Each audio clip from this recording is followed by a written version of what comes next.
Hi families. இப்போ இந்த video என்ன அப்படின்னா, கண்மணி அஸ்வித் வந்து அப்பா அம்மா ஆகிட்டாங்க. அந்த செலிப்ரேஷன் வீடியோஸ் தான் நேற்று போட்டிருந்தாங்க. அதை பற்றி தான் இந்த வீடியோ நம்ம பார்க்க போகிறோம். இவங்க ரொம்ப வருஷமாக லவ் பண்ணிகிட்டு இருந்தாங்க. அதுக்கப்புறம் போன இயர் வந்து மேரேஜ் பண்ணியிருந்தாங்க. அக்டோபர் மந்த் மேரேஜ் பண்ணாங்க. அவங்களோட மேரேஜ் லைஃப் அவ்வளோ சூப்பராக போயிட்டு இருந்துச்சு. நிறைய போஸ்ட் அண்ட் ரீல்ஸ் டான்ஸ் பண்ணி அவ்வளோ சூப்பராக வந்து ஃபேன்ஸுக்கு வந்து அவ்வளோ ஷாக்ஸ் கொடுத்துட்டே இருப்பாங்க. இன்றைக்கி என்ன அப்படி அவங்க கொடுத்த ஒரு ஷாக் நியூஸ் அப்படின்னா, அவங்க வந்து ப்ரெக்னெண்ட்டாக இருக்காங்க. அந்த பேபி ஷவர் ஃபங்க்ஷனை வந்து வெளியிட்டாங்க. அவ்வளோ சூப்பராக இருந்துச்சு. இவங்களோட பேர் பார்க்க அவ்வளோ நல்லா இருந்துச்சு. ஆக்சுவலி ஒரு சீரியல் பண்ணியிருந்தாங்க. பாரதி கண்ணம்மா அந்த ஒரு ரோல்லையும் பண்ணியிருந்தாங்க.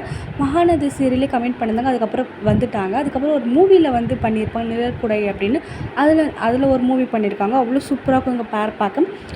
நம்ம சேனல் சார்பாக இவங்களுக்கு வந்து ஒரு வாழ்த்து சொல்லிட்டு போகலாம். நல்லபடியாக வந்து குழந்தை ஆரோக்கியமாக இருக்கணும் அப்படின்னு சொல்லிட்டு. அவ்வளோ க்யூட்டாக இருப்பாங்க இவங்க. மறக்காமல் சப்ஸ்கிரைப் பண்ணிக்கோங்க. இவங்களுக்காக மறக்காமல் பெல் ஐக்கானை கிளிக் பண்ணிக்கோங்க. பாய். நெக்ஸ்ட் வீடியோவில் நிறைய அப்டேட்டெல்லாம் வச்சுருக்கேன். மறக்காமல் போஸ்ட் பண்ணுறேன். மறக்காமல் கமெண்ட் பண்ணுங்கள் நெக்ஸ்ட் என்ன வீடியோ போடலான்னு.